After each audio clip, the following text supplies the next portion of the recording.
Now we are going to see the initial assessment of the ATLS, Advanced Trauma Life Support.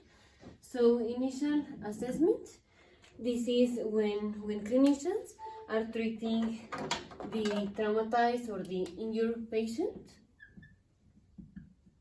We have to treat them hurry, and we need to prioritize which patient we are going to take care first. And we also need to consider if the patient needs to be transferred to a trauma center.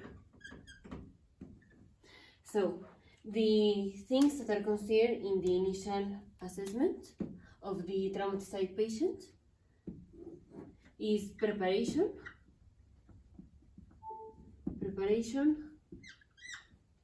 the triage, the primary survey,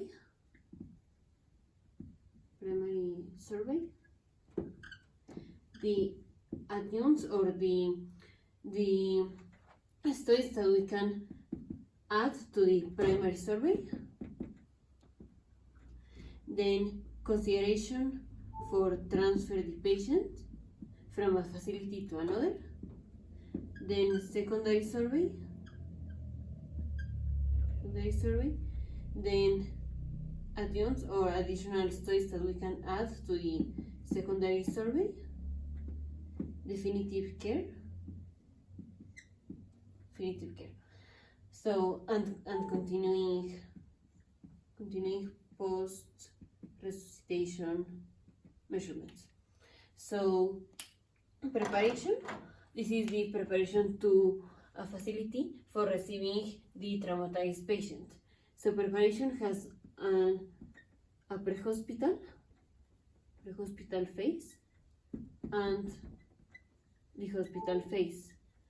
This is before receiving the patient. There is a clinician in the pre-hospital phase that needs to communicate with a physician, the physician that is in the hospital that is going to receive the patient. This communication has to be smooth, it has to be very fluent. So the people that is in the pre-hospital phase need to document everything that is happening to the patient, every treatment they are giving to the patient, how they find the patient, what was the mechanism or the cinematic of the lesion the patient received, everything about the patient. The pre-hospital clinicians need to document in order to transfer that information to the clinicians that are in the hospital phase. So we have a pre-hospital phase and a hospital phase. And on the other hand, the clinicians that are in the hospital or that belong to the hospital phase, they need to prepare the scenario to be ready when the patient comes to the hospital. So before the patient arrives, we already need a trauma or a shock room to receive the patient. We need to be sure that all the equipment that we are going to use work. For example, in the airway, we need to be sure that the laryngoscope works. We need to be sure that we have the endotracheal tube. We need to have the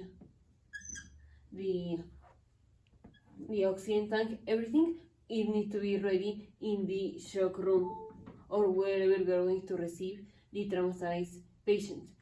We also need to have communications with the radiologist and the laboratory and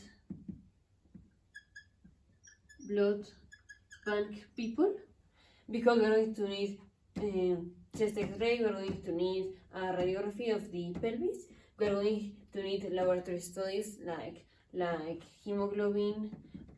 If it's a young woman, we need to see if she's pregnant, and obviously we are going to need red blood red blood packs, because if it's a shock patient, we are going to need a transfusion of blood. So we also need to have these people ready when the patient arrives. And then an effort to make the communication between the pre-hospital and hospital phase the smoothest as possible.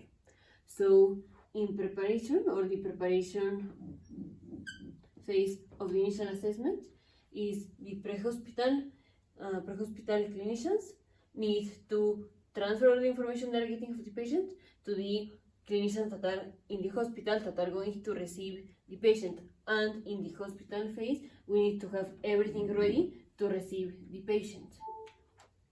Then the triage phase. This is when we have multiple injured patients, which patient we are going to treat first. So this depends first if the amount of patients and the severity of the lesions exceeds or don't the capability of the hospital or of the primary care physicians that are treating the patient to treat the patient. So if the amount of patients and the severity of the lesions does not exceed the ability of the physicians to treat them. So here, which patients are we going to treat first? Here, the patients that are going to be treated first are the more severe patient. Because they will have more probability of dying. So those patients are the first that are going to be treated when the amount of patients and the severity of lesions does not exceed the ability of the hospital to treat them. But in the other hand, if the amount of patients and the severity of the lesions exceed the abilities of the hospital, of the physician, then the patients that we are going to treat first are the less severe patient. Because in this case, we are not going to be able to treat every patient, and so the patients that have more probability to survive are going to be the first to be treated because they probably will survive. Instead